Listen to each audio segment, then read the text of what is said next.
Friends, ನಾನು ಶ್ವೇತಾ ರಾಜೇಂದ್ರನ್ ಮಾತಾಡ್ತಾ ಇರೋದು ಲಕ್ಷ್ಮಿತಾ ರಾಯರ ಮಗಳು ಕನ್ನಡ ಯೂಟ್ಯೂಬ್ ಚಾನಲ್ಗೆ. ತಮ್ಮೆಲ್ಲರಿಗೂ ಆತ್ಮೀಯವಾದ ಸ್ವಾಗತ. ಸ್ನೇಹಿತರೆ, ಇವತ್ತಿನ ದಿನ ಬಂದು ವಿಶೇಷವಾಗಿ ಬಾಲಚಂದ್ರ ಗಣಪತಿ ದರ್ಶನನ ನೀವು ಮಾಡಬೇಕಾಗುತ್ತೆ.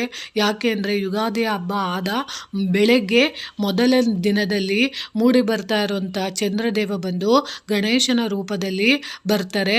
ಅಂಥ ಗಣೇಶನ ರೂಪದಲ್ಲಿ ಕಾಣಿಸಿಕೊಳ್ಳುವಂಥ ಚಂದ್ರದೇವನ ದರ್ಶನನ ನೀವು ಇವತ್ತಿನ ರಾತ್ರಿ ಸಾಯಂಕಾಲ ಸಮಯದಲ್ಲಿ 6:30 7 ಗಂಟೆ ಸಮಯದಲ್ಲಿ ನೀವು ದರ್ಶನ ಮಾಡುವಂಥದ್ದನ್ನು ಖಂಡಿತವಾಗ್ಲೂ ಮಾಡ್ಕೊಳ್ಳಿ.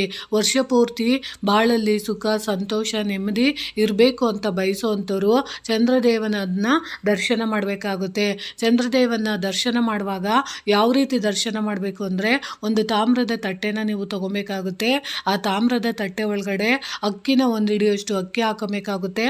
ಸ್ವಲ್ಪ ಮಂತ್ರಾಕ್ಷತೆನ ನೀವು ಹಾಕೊಬೇಕಾಗುತ್ತೆ, ಅಥವಾ ಅಕ್ಷತೆನ ನೀವು ಹಾಕ್ಕೊಂಡು ಆ ಅಕ್ಷತೆನ ಇಟ್ಕೊಂಡು, ಮಲ್ಲಿಗೆ ಹೂವು ಇದ್ದರೆ ತುಂಬ ಒಳ್ಳೆಯದು. ಆ ಮಲ್ಲಿಗೆ ಹೂವನ್ನ ನೀವು ಒಂದು ಸೈಡಲ್ಲಿ ಇಟ್ಕೊಂಡು ಚಂದ್ರದೇವ ಬಂದಂಥ ಸಂದರ್ಭದಲ್ಲಿ ಚಂದ್ರದೇವನನ್ನು ನೋಡಿಕೊಂಡು ಈ ಬೀಜಾಕ್ಷರಿ ಮಂತ್ರನ ನೀವು ಹೇಳ್ಕೊಬೇಕಾಗುತ್ತೆ. ಯಾವುದಪ್ಪ ಅದು ಬೀಜಾಕ್ಷರಿ ಮಂತ್ರ ಅಂದರೆ, ಓಂ ಏಂ ಕ್ಲೀಂ ಸೋಮಾಯ ನಮಃ ಅಂತ ನೀವು ಹೇಳ್ಕೊಂಡು ನೋಡಿ. ಇನ್ನೊಂದು ಸರಿ ಆ ಬೀಜಾಕ್ಷರಿ ಮಂತ್ರ ಹೇಳ್ತೀನಿ. ಓಂ ಏಂ ಕ್ಲೀಂ ಸೋಮಾಯ ನಮಃ ಅಂತ ನೀವು ಹೇಳ್ಕೊಬೋದು.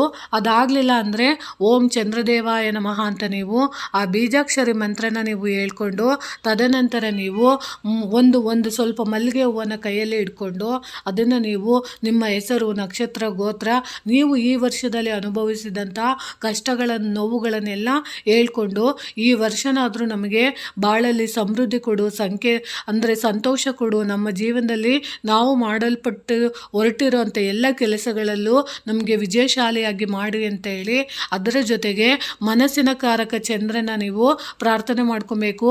ಕುಟುಂಬದಲ್ಲಿರುವಂಥ ಎಲ್ಲ ಸದಸ್ಯರ ಜೊತೆ ಅನ್ಯೋನ್ಯವಾಗಿ ಪ್ರೀತಿಯಿಂದ ಇರುವಂಥದ್ದು ನಮಗೆ ಮನಸ್ಸನ್ನು ಕೊಡು, ಜಗಳ ವ್ಯಾಧಿಗಳು ಬರ್ದಲೇ ಇರಲಿ ಅಂತೇಳಿ ಚಂದ್ರದೇವನ ನೀವು ಪ್ರಾರ್ಥನೆ ಮಾಡಿಕೊಂಡು ಆ ಅಕ್ಕಿ ಮತ್ತು ಮಂತ್ರಾಕ್ಷತೆನ ಇಟ್ಕೊಂಡಿರ್ತೀರಲ್ಲ, ಸ್ವಲ್ಪ ಹೂವನ್ನ ಇಟ್ಕೊಂಡಿರ್ತೀರಲ್ಲ, ಅದನ್ನು ಚಂದ್ರದೇವನಿಗೆ 3 ಸಾರಿ ಚಂದ್ರನ ನೋಡ್ತಾ ಸಮರ್ಪಣೆ ಮಾಡೋ ಅಂಥದ್ದನ್ನು ನೀವು ಮಾಡಬೇಕಾಗುತ್ತೆ.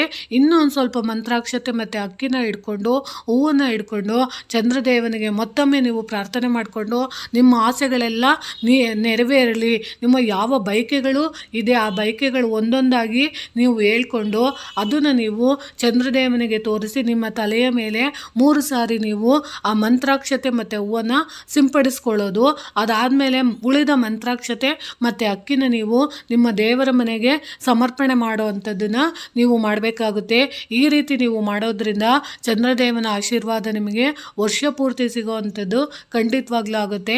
ಅದಾದಮೇಲೆ ನೀವು ಇವತ್ತಿನ ದಿನ ಸಂಜೆ ಸಮಯದಲ್ಲಿ ಒಂದು ಗಾಜಿನ ಬಟ್ಟಲಲ್ಲಿ ಚಂದ್ರನಿಗೋಸ್ಕರ ಶುದ್ಧವಾದ ಹಾಲನ್ನು ಇಟ್ಟು ನಿಮ್ಮ ಇಷ್ಟಾರ್ಥಗಳನ್ನು ಹೇಳ್ಕೊಳ್ಳೋ ಅಂಥದ್ದು, ಸಮರ್ಪಣೆ ಮಾಡೋವಂಥದ್ದು ಚಂದ್ರದೇವನಿಗೆ.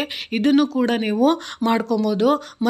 ಒಂದು ಗಾಜಿನ ಬೌಲಲ್ಲಿ ನೀವು ಶುದ್ಧವಾದ ನೀರನ್ನು ಹಾಕಿ, ಅದರ ಜೊತೆಗೆ ಗುಲಾಬಿ ದಳಗಳ ನೀರು ಅಂದರೆ ರೋಸ್ ವಾಟರನ್ನು ಸೇರಿಸಿ, ಅದರ ಜೊತೆ 1-2 ಏಲಕ್ಕಿ ಕಾಯಿಗಳನ್ನು ಹಾಕಿ, ಅದಕ್ಕೆ ನೀವು ಗುಲಾಬಿ ದಳಗಳ ಹೂವು ಅಥವಾ ಮಲ್ಲಿಗೆ ಹೂವುಗಳನ್ನು ಹಾಕಿ, ನಿಮ್ಮ ಮನಸ್ಸಿನಲ್ಲಿರುವಂಥ ಯಾವುದಾದ್ರೂ ಒಂದು ಇಷ್ಟಾರ್ಥ ನೆರವೇರಬೇಕು ಅಂತ ಬಯಸೋವಂಥವ್ರು ಆ ಇಷ್ಟಾರ್ಥನ ನೀವು ಹೇಳ್ಕೊಂಡು ಚಂದ್ರನ ದೇವನ ಮುಂದೆ ಆ ನೀರನ್ನು ಇಟ್ಟು ನೀವು ಪ್ರಾರ್ಥನೆ ಮಾಡಿಕೊಂಡು ನಿಮ್ಮ ಇಷ್ಟಾರ್ಥನ ಹೇಳ್ಕೊಳ್ಳೋದ್ರಿಂದ ಖಂಡಿತವಾಗ್ಲೂ ನಿಮ್ಮ ಇಷ್ಟಾರ್ಥಗಳು ನೆರವೇರುತ್ತೆ.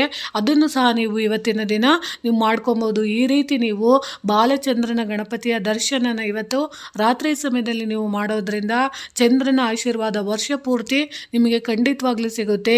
ಏಳಿಗೆ ಆಗುತ್ತೆ, ಅಭಿವೃದ್ಧಿ ಆಗುತ್ತೆ. ವ್ಯಾಪಾರ ವ್ಯವಹಾರದಲ್ಲಿ ನೀವು ಮಾಡಿದಂಥ ಕೆಲಸದಲ್ಲೆಲ್ಲ ಸಕ್ಸಸ್ ಕಾಣೋದಕ್ಕೆ ತುಂಬಾ ಸಹಾಯ ಸಹಾಯ ಮಾಡುತ್ತೆ. ಅದಕ್ಕೋಸ್ಕರ ನಾನು ತಿಳಿಸ್ಕೊಟ್ಟಿದ್ದೀನಿ. ಖಂಡಿತವಾಗ್ಲೂ ಇದರ ಮಾಹಿತಿ ಇಷ್ಟ ಆಗಿದೆ ಅನ್ಕೊತೀನಿ. ಪ್ರೀತಿಯ ಧನ್ಯವಾದಗಳು ಸ್ನೇಹಿತರೆ.